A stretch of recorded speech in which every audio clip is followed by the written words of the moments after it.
Alright guys, so I want to share with you my sophomore Introduction to Cosmetology journal that I made for them this school year. This is going to cover their questions from their textbook and then also as well some worksheets. Now if you've seen previously the video with the 9th grade Principles of Human Services journal, which was this one, then that part of the journal with all of the head sheets and the nail sheets and when we do manicuring and salon business and all the fun chapters and henna, all of that is the same for 9th grade and 10th grade. Maybe next year I'll change it up, but just to try it out since it's the first time I'm doing this, I just kept it the same, okay? Head sheets are head sheets, face charts are face charts, same sheet of paper, same design, but just maybe a different lesson or a different way to use that particular worksheet, okay? So I'm not going to go through and explain everything because if you saw the previous video, then I've already explained how to make this, how to copy paste, where to get all these images from, etc. So I'll keep this one real short. On the back, what I didn't do to the 9th grade Principles of Human Services journal was I did not, because I had already made the copies, I did not change the color of the pages. So it's still in black and white ink, but on this one I added their theory, their book work in color. So that, and I put it in the back. So that way, because they're only going to use this on Mondays, but they're going to use the rest of it throughout the week. So you're going to use this more. So, or they're going to use it more. So what I did back here, again, I put it in color. And this year I did something a little different. I've taught 10th graders before, and I liked it. It's just something different that I'm going to try. One thing that I noticed is that our students, they struggle with the vocabulary words when they get to their senior year, just remembering all the terms, and I totally understand. So in wanting to support the upper level teachers and the students to help them with their vocabulary is I'm doing something a little different. I'm going to make a video that's going to show you what I do with vocabulary, but this video is just what's in the journal, okay?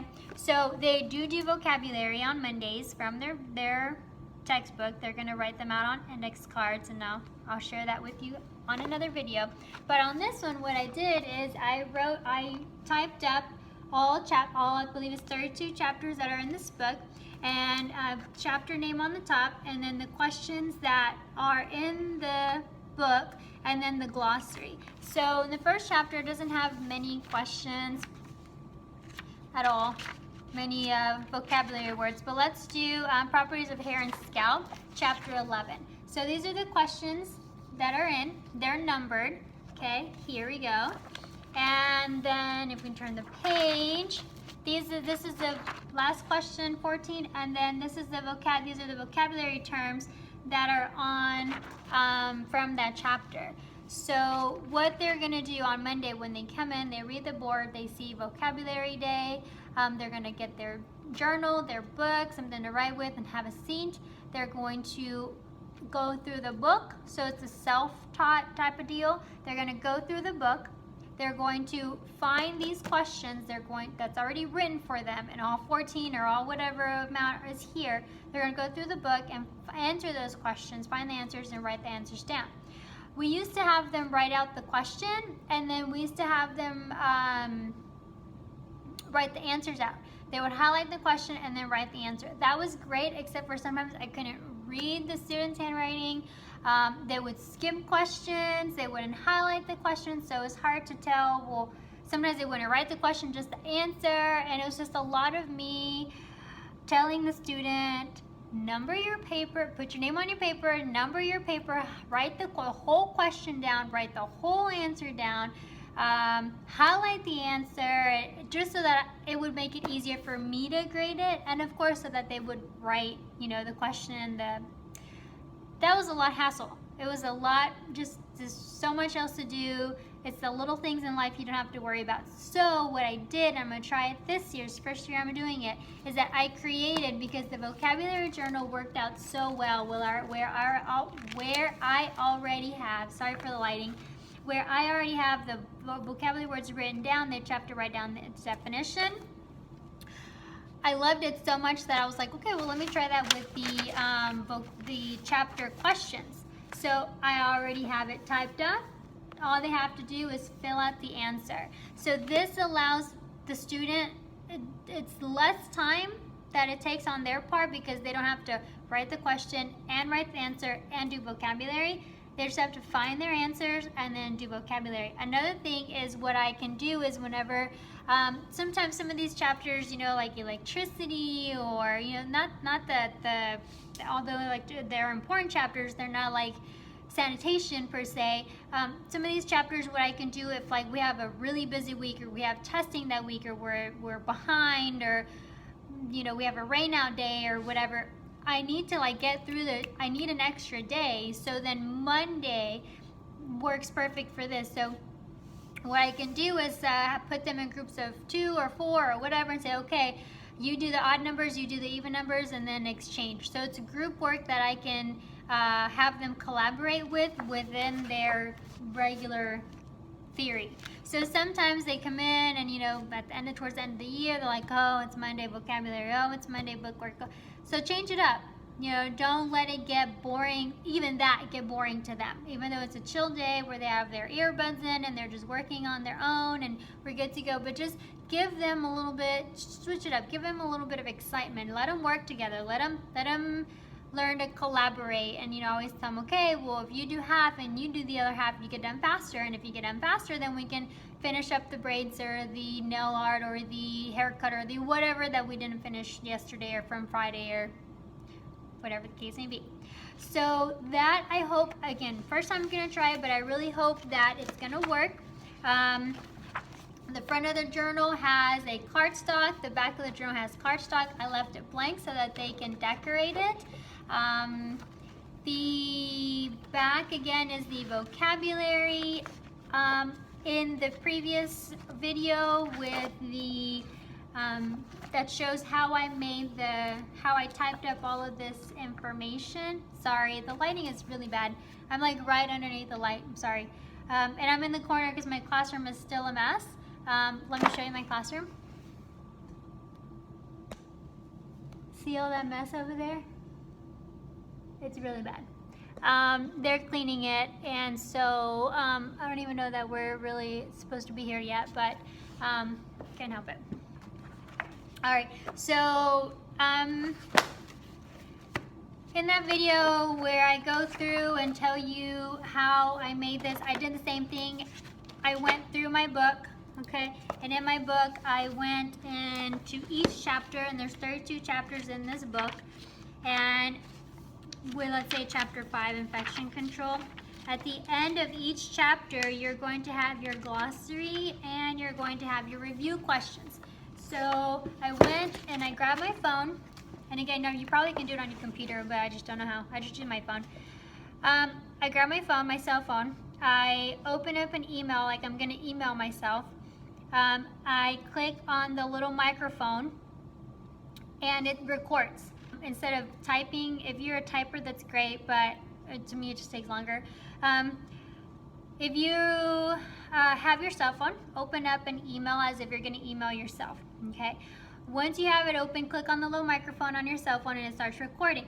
So it's going to record what you say. So while I have that email open and it's recording, I say, Chapter 5, Infection Control, Principles and Practices. And I'm just looking at the screen just to make sure that it's somewhat following along. Sometimes it stops or pauses, so I just want to make sure that we're on the same page with that.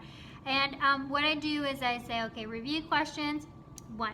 What is the primary purpose of regulatory agencies? 2. What is so I go through and I read all of the review questions from each chapter. Once I do that and I'm done, I go ahead and I send myself that email. Then I take the time, open up the email, open up a Word document, copy paste everything from the email, paste it onto the Word document, then go through and space out, make sure it's aligned right on the pages, look for abbreviations, look for, you know, grammar, all of that, all the corrections that need to be made, and then I print it. Once it's print, and I print front and back. Once I print it, then I hole punch it, I put the comb bind on it, and there we go. We have our journal for our theory or bookwork journal, whatever you like to call it. So again, something new, something that I'm super excited. Hopefully it works out good. When the students turn it in, I have them put a sticky note with their name on the sticky note. Make sure it's sticking out. I have them flip to that page. They stack them up with that particular chapter 16 or whatever, up towards the top with their sticky note. So I pick up all the journals, I take them from the turn-in tray to my desk, I grade, make sure it's all right, all or nothing, however I'm grading it, that particular chapter, and then I write their grade down. I close the booklet or leave it open so they can see their grade or any corrections or notes that I made, and I put it back in their bin. Now their bin is just, let me show you. Their bin is this here from the Dollar Tree. My theme, it has pink in it this year. Not that I like pink, but it's cute. It's growing on me. So I found these at the Dollar Tree, and these bins, they're flimsy, but for a school year, it's good because then I'm going to change it again next year. But this is good. So all the journals will fit in here.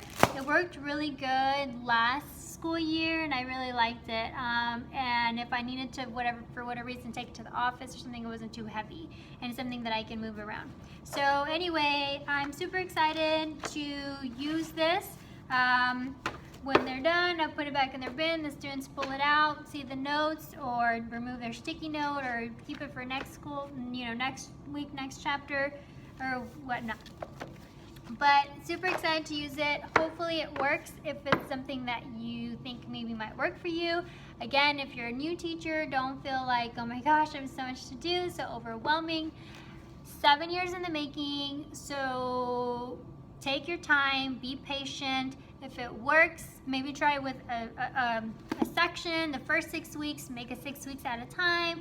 Save your files, stay organized. If this is your first year teaching, just have at it, do everything, but as you're doing it, save your files or make your binder that's going to have everything that you're going to need to make the copies maybe in April or May for next school year. And at that time you can change or move or, you know, put things in different order as you see fit.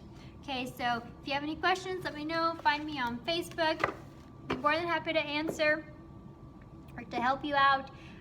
If you have any ideas, please share with them. If it works for you, I'm super happy it does, and if it doesn't, totally understand. Not everybody, this doesn't work for everybody. So some teachers believe, you know, that the students need to write the vocabulary word and they need to write the question, and that's totally cool. If that works for you, great. We used to do that. It didn't work for me, so I had to change something, and so that was the change that I made. Hopefully this helps. Hopefully you got some ideas. Thank you so much for watching, and don't forget to subscribe.